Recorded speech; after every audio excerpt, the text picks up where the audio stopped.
আমাদের নেতা তারেক রহমান এবং বিরোধী দলীয় নেতা দুজনকেই এই 50 জন নারী নেত্রী উপহার দেওয়ার জন্য। একজন নেতা আছে উনি ওয়াজ করেন ভালো, কিন্তু এই সংসদে এই বাজেটকে চানাচুর মার্কা বাজেট বলে অভিহিত করেছেন। 11 তারিখে বাজেট যেদিন ঘোষণা হয় সেদিন বিরোধী দলের বেঞ্চের দিকে তাকাইছিলাম।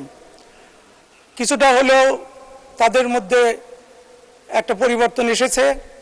আমি হানজেলা সহ 2-1 ভাইকে টেবিল চাপড়িয়ে আমাদের অর্থমন্ত্রীকে উৎসাহ দিতে দেখেছি।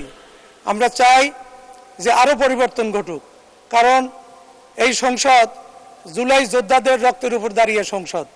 এই সংসদের দিকে 18 কোটি মানুষের 36 কোটি চোখ তাকিয়ে আছে। এই সংসদের পরিবর্তন দেখতে চাই, অতীতের মতো সংসদ যাতে না হয়। স্বৈরাচারী আমলে আমরা দেখেছি এইখানে অনেক নেত্রী গান গেয়ে এই স্পিকার সহ আমাদের সংসদ সদস্যদের গান শুনিয়েছেন। আমার তো মনে হয় যে আমাদের বর্তমান স্পিকার উনি যদি থাকতো তাহলে অবশ্যই এই গান বন্ধ করে দিত। আজকে ওই সময় দেখেছি যে অনেক নেত্রী রিডিং করতে পারতো না। তারা কোথায় ছিল, কিভাবে ছিল জানি না। আমার ধারণা যে সম্ভবত তারা এই কাজের মেয়ে হিসেবে চিহ্নিত ছিল।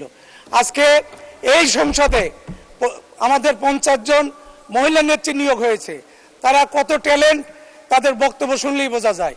আমি অবশ্যই ধন্যবাদ জানাই আমাদের নেতা তারেক রহমান এবং বিরোধী দলীয় নেতা দুজনকেই এই 50 জন নারী নেত্রী উপহার দেওয়ার জন্য। মাননীয় স্পিকার, আমি আমার 11 তারিখের পরে আমার এলাকায় গিয়েছিলাম।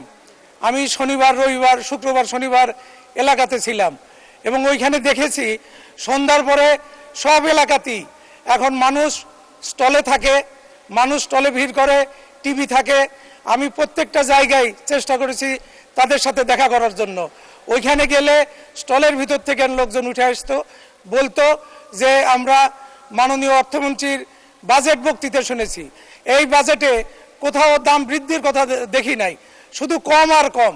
কিন্তু আমাদের বিরোধী দলের নেতাদের কেন এই কম জিনিস দেখে না, দাম কম দেখে না, এটা আমরা বুঝতে পারি না। আজকে আপনার মাধ্যমে আমি আপনাকে জানাতে চাই যে বিরোধী দলের অনেক নেতাই, ওনারা একজন নেতা আছে উনি ওয়াজ করেন ভালো, কিন্তু এই সংসদে এই বাজেটকে চানাচুর মার্কা বাজেট বলে অভিহিত করেছেন।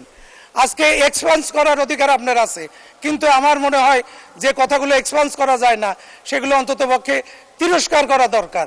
কারণ তিরস্কার না করলে এরকম কথা সংসদে উঠে আসতেই পারে।